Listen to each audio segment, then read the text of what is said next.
Saludo a Francisco Burgoa, él es profesor de Derecho Constitucional de la Facultad de Derecho de la UNAM.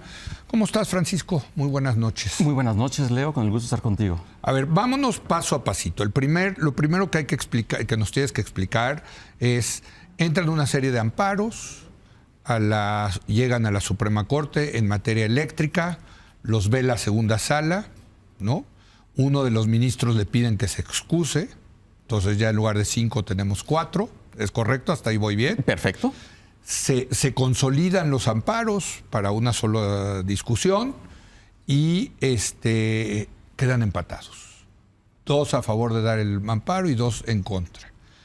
Y el ministro que está presidiendo la sala, que es Pérez Dayán, dice: voy a usar mi voto de calidad. ¿Tenía derecho a utilizar el voto de calidad Pérez Dayán? Tan tenía derecho que es una atribución que el primer párrafo del artículo 56 de la Ley de Amparo establece claramente esa posibilidad. Así que no cometió ninguna extralimitación o violación a la ley o a la Constitución. Él ejerció el voto de calidad conforme a las facultades que le confiere la Ley de Amparo. Entonces, sí, no hay nada. Es que ayer escuchaba al exministro Saldívar que decía que ese voto de calidad solo aplica para ciertas razones, por ejemplo, para votar si se debe de excusar o no un ministro de una discusión, pero no para discusiones de amparo. Claro que sí, inclusive ¿sí? Hay un precedente inmediato, que es el caso de Yasmín Esquivel. Cuando ella presidió también la segunda sala, ejerció también un voto de calidad.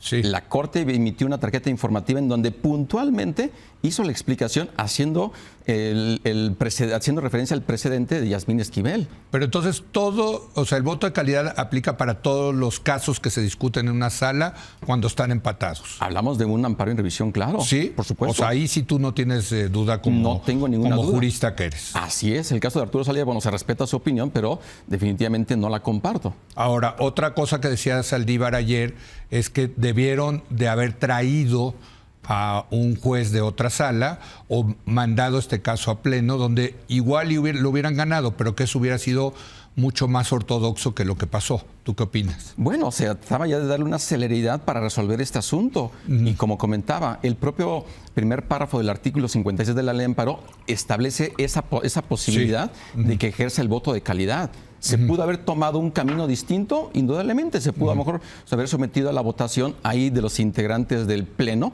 de la segunda sala. No se hizo así, se ejerció en los términos que hoy conocemos y, en mi opinión, el ministro Alberto Pérez Dayán, como presidente de la segunda sala, ejerció plenamente este voto de calidad. No tienes dudas al respecto. Ninguna. No cometió ninguna ilegalidad. Ninguna. Ahora, comento todo esto porque entiendo que esa es la razón por la que le quieren hacer juicio político. ¿Es correcto? Así es. El Ejecutivo está metiendo una propuesta de juicio político en el Congreso en contra de Pérez Dayán. De hecho, cualquier ciudadano puede presentar una denuncia de juicio político en contra de altos servidores públicos, entre ellos ministros de la Suprema Corte.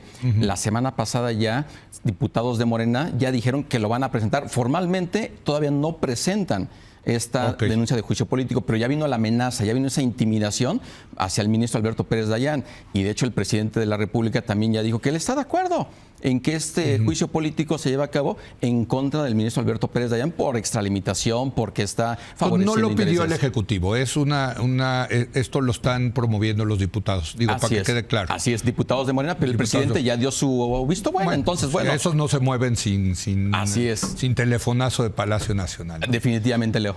Entonces, ¿es legal también entonces hacerle un juicio político a un ministro? Bueno, o sea, está la figura en la propia Constitución, en el artículo 110. Es decir, los ministros sí son sujetos a juicio político, pero para eso tiene que haber algún argumento, alguna actuación que realmente implique, de alguna forma, indicar algunos de los supuestos que establece la Ley Federal de Responsabilidad de los Servidores Públicos. Por ejemplo, que con sus actuaciones haya violaciones a derechos humanos, ataque a las instituciones democráticas, ataque a la forma de gobierno republicano representativo federal, o que haya violaciones a la Constitución o a las leyes que causen un perjuicio a la Federación. Si por ahí se quieren agarrar, aún así es endeble. A ver, es que, Francisco, le van a encontrar, o sea, cuando quieren hacer un juicio político, le van a encontrar que perjuicios a la República, que no sé.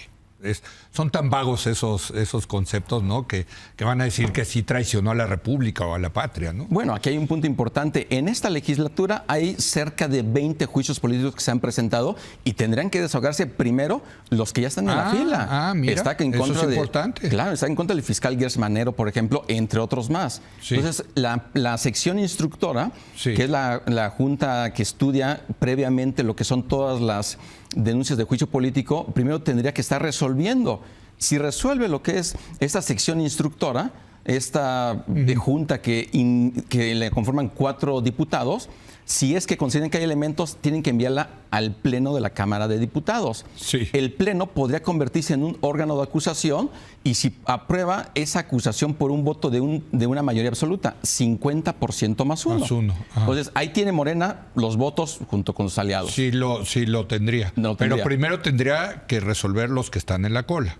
Así es, tendría que hacer eso. Pregunta ahí, si no los llegan a procesar durante esta legislatura, ¿pasan inmediatamente a la siguiente o ya se borran esos juicios? Tendrán que continuar ahí. Inclusive, de la anterior legislatura hay más de 100 denuncias de juicio político. Entonces todavía en la cola hay todavía más. Hay más, pero además, Leo, el juicio político lo tenemos en la Constitución desde 1982. ¿Sabes cuántos juicios políticos han culminado hasta la fecha? Pues que yo recuerde ninguno. Ninguno. Sí. El más cercano... Digo, de desafuero sí ha habido, claro, así es. desde luego, pero de juicio político no. El más cercano es el de Rosario Robles, cuya acusación ya la aprobó la Cámara de Diputados en la anterior legislatura y el Senado ahí la tiene totalmente dormida. Bueno, entonces, a ver, la mayoría de Morena previsiblemente dirá, sí, este señor merece que se vaya, juicio político, eso pasa al Senado.